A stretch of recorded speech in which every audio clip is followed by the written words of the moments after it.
people will argue that genetics and science is becoming very prescriptive, genetic, deterministic in its action. But anyway, many things shape the way we perceive other people, the way in which we create our knowledge base. You should also ask the question, starting off with the main topic of the Trump's policies, etc. Those individuals at the immigration checkpoints, what so quickly had a selective sweep in their mindset that they react in the ways that they did? These policies are new. For the immigration officer to give the French scientists going to a meeting in Wisconsin such a hard time, he's been socialized by many things that are going on to react the way he did.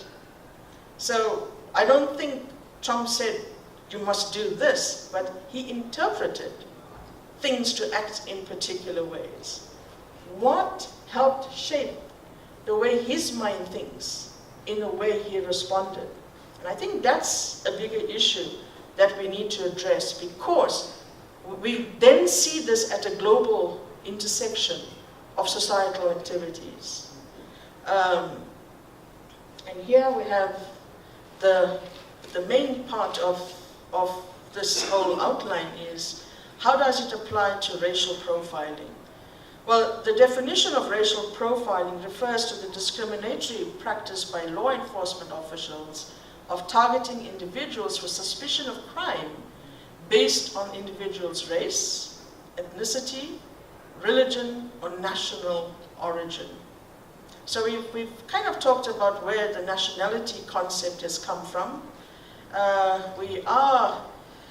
We do define ourselves by our ethnicity, as I also joked about in my preamble. And the racial profiling refers to something related to suspicion of crime. But the way in which it's played out is, again, linked in that whole process of othering. I mean, recently we heard about the people in France. A woman wearing a burqa asked to remove all of that. That was before Trump. So when we talk, and we heard earlier about the globalizing of issues, already steeped into this racial profiling have been many, many agendas. And so I think when we look at what's happening now, because of the way in which President Trump enacts things, it is bringing out and exposing the kind of diseased society that we currently live in. And I think that is an important issue. I kind of preempted this, that we have a great constitution in South Africa. It protects people from many, many issues in terms of our history of past discrimination. Our current Section 9 of the Constitution says that you shall not be discriminated on the basis of race, gender, sex, pregnancy, marital status, ethnic or social origin, color, sexual orientation, age, disability, religion, conscience, belief, culture, language, and birth. We have the best Bill of Rights. But does it really work in our system? I mean, painfully, I had to resort to putting a post on Facebook last week when a 75-year-old aunt of mine had to be treated at a public hospital. She goes to the hospital usually.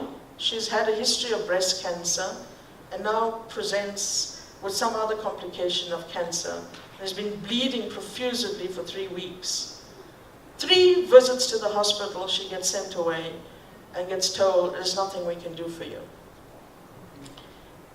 So some of the responses I got from friends around the world were, well, in terms of utilizing limited resources, Sometimes the health sector would preferentially treat younger people than older people. Our Constitution says we shall not discriminate on the basis of age. So ageism does not count in such a scenario. But we do, because our usual answer is, well, absence, lack of resources and stuff make it difficult for us to do certain things. Yes, you can justify it, but do we actually practice what it is we do? And what made my brain even angry at the time was, I was teaching a course of advanced research ethics at medical school, citing the beauty of all the policies that supposedly protect us as citizens of this land.